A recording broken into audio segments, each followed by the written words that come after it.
What is up, Sleepers Media fans? I'm Matt Moderno for Sleepers Media. We did our first ever mid-major matchup of the week, Penn versus American.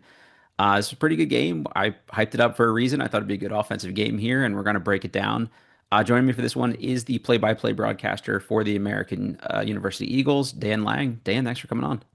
Sure, Matt. Glad to be here. And you mentioned an offensive game. It is what it was. 84 Yep. points for AU, 78 for the University of Pennsylvania, and it's maybe what we expected. Both these teams Yeah. expecting to play a little bit more pace this year. Hmm. Of course, Fran McCaffrey known for that as he Always. makes the move to the Quakers, Yep. and Coach Simpkins at AU saying that they're expecting to push the pace more this year.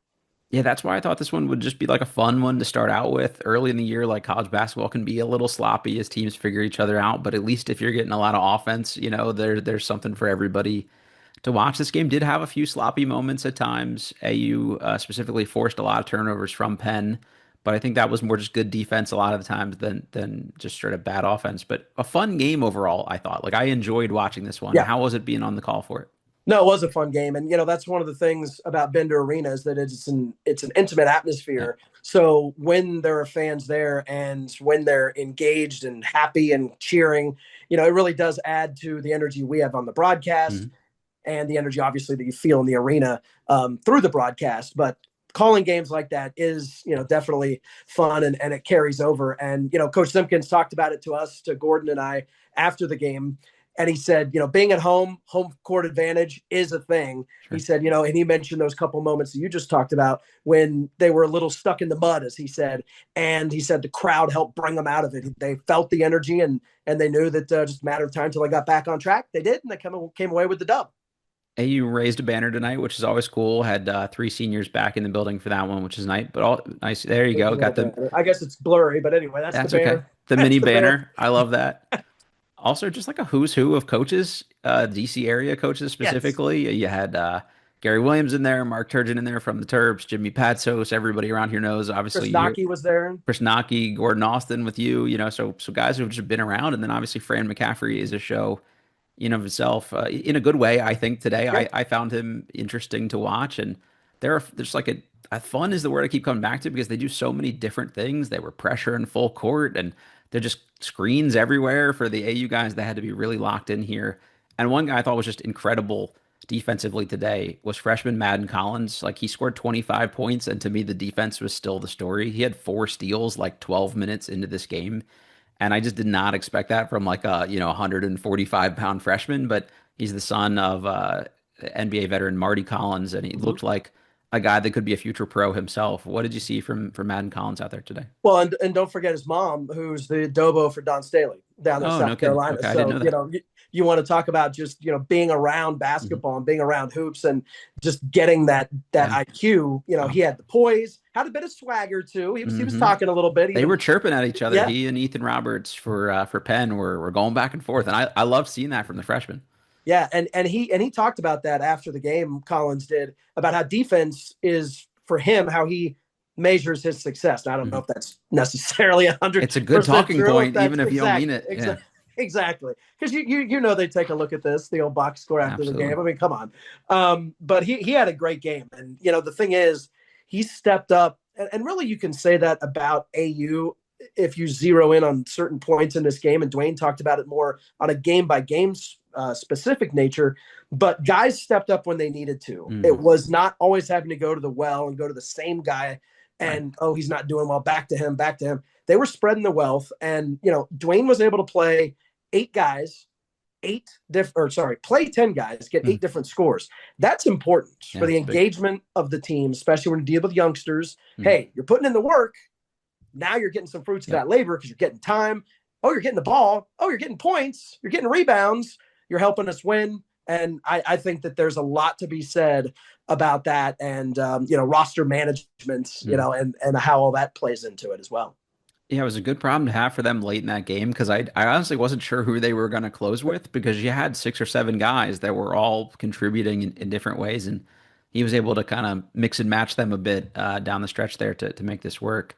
And that's what he said was important about getting him engaged early in the game, Hmm. was that then they know the tempo of the game. Maybe they're engaged in knowing what the officials are going to be doing Yep. as far as the game goes, because anyone that watches basketball knows that officials to officials, Sure. game to game can change. Hmm. And so you're in there, you're just feeling that rhythm. And so you're exactly right. They did have a plethora of choices. Coach Simpkins did there down the stretch, and obviously it helped them come away with the win. Jeff Sprouse is a guy. He took just one shot But it's in the huge. first half, Yeah. and he came through big Hmm. in the second half. Came out, kind of set the tone to begin the second half, and helped carry him on. Yeah, he hit a deep three late too. It just had some Mm-hmm. swagger to it, and I think that was a big backbreaker for Penn. Another guy I thought was huge was Julian Iturbe, sophomore, wing, big, forward, center, everything, a little bit of everything for them. His spacing was huge. He shot the ball pretty well, scored 16 points, but also had 4 assists, and I thought was really big about clearing out the lane for these drivers for AU, but also swung the ball super well. And it just moves pretty well defensively now. He worked really hard in the offseason. That paid off. And I thought he was just kind of a mismatch problem for this Penn team. He was, and he's a guy, prime example. Hard work pays off. Yep. He went in the gym, worked out, lost about 20 pounds. His dad played at Clemson. His Mhm. dad played overseas for a while as well. So he comes from a basketball family, high basketball IQ, and he was able to turn that into quality minutes tonight. And he was able to stick it from three. Mhm. And I know there were kind of a couple moments where the coaching staff was thinking, oh, okay, that was Yeah. good, that was good. All right, we'll take it. But it paid off, and I'm glad to see him work hard and get it done. And they're going to need him. They're going to Yeah, need for sure. a bunch of the bigs to come in and try to step into the role that Matt Rogers left. I mean, look, you look at all the guys that left here, the four guys in particular, the big ones: Rogers, Stevens, Smalls, Ball. They spent a combined 18 seasons It's crazy. at AU. I Yeah. mean, that's unheard of in today's basketball Hmm. world. And they spent the time there. They came away with the Patriot League championship. But the point for this season is they erase about 1,300 points, which is about half the scoring, It's over crazy. half the scoring from a year ago. So they Hmm. got to make up for that. That's not including the rebounds and the assists as well, which Eli obviously was really big in the assist component. And so it's really going to be interesting to see how they do it. And that's why Dwayne was saying, one game, like first game against Wake Forest, Wyatt Nalsadis was the guy that stepped up. He had 22 points, career high for him. And the game here against Penn, a couple different guys stepped up, including Madden, who was fantastic. And so it's going to be somebody different. A lot of games probably, especially here early, until they kind of feel out who's going to be that guy. Yeah, they got a lot returning still though with Greg Jones, who didn't have his Mhm. biggest game, or Matt Mayock, but they both played really good defense down the stretch, hit a couple clutch shots each. But these freshmen, I think if the big thing for AU is going to be can they like jumpstart that learning curve enough? And another guy I thought looks night and day better from their first exhibition against Howard is freshman Carson McDonald.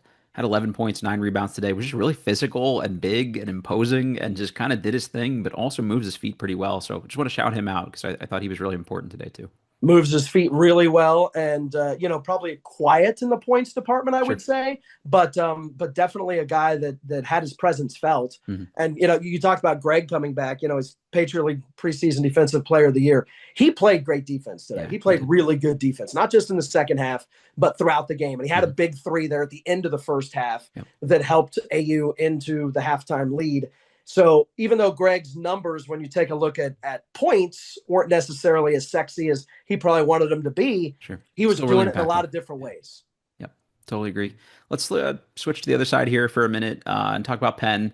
Obviously, want to spend a little more time on the team that won, but Penn was interesting, and I think this is going to be a really like fun team in the Ivy League. I just keep saying fun a lot because I truly mean that with a Mhm. Fran McCaffrey offense. But that's a really interesting system for these guys to have to learn. It's very different from the way they played last year, and I think they're going to be tough come conference play. And you could see it in moments today where they were still trying to figure some things out. But senior wing guard, whatever you want to call him, Ethan Roberts, in the nicest way possible, he's got some shit to him, and he just found a way to get to the free throw line a bunch today. He started off 0 for 5, but just kind of kept like chipping away. He was 4 for 14 from the game, but And he 11 was of spunky on 14. the court.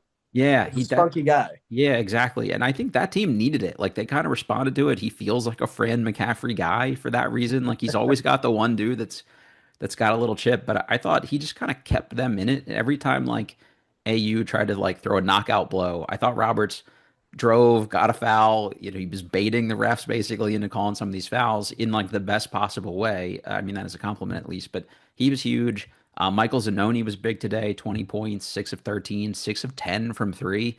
AU somehow kept losing him, and that was the one guy I don't think you wanted to lose from three. But I thought those were the two biggest players for Penn here today. And Zanoni's really interesting because he had a big breakout game last year against Penn State. Then he got a virus and really was struggling to get minutes and get back into the fold of things. And today really played well. He made, I think it was 6 threes. Mhm.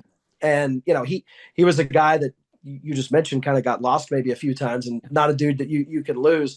You look at this McCaffrey team, 119 points they scored. That was a program record in the opener. Now, it was against Crazy. the D3 schools, Sure. against Rowan, but still, you don't put up 119 points just by, it's a D3 school. You still Yeah. have to be good. You still have to do it.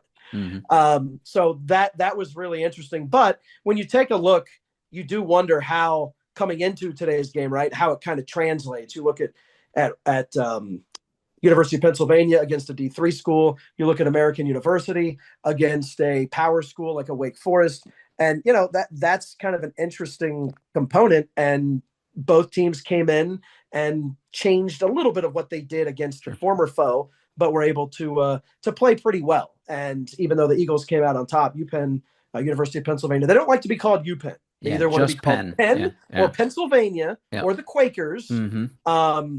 But yeah, and Coach McCaffrey said he didn't even realize that they didn't want to be called you.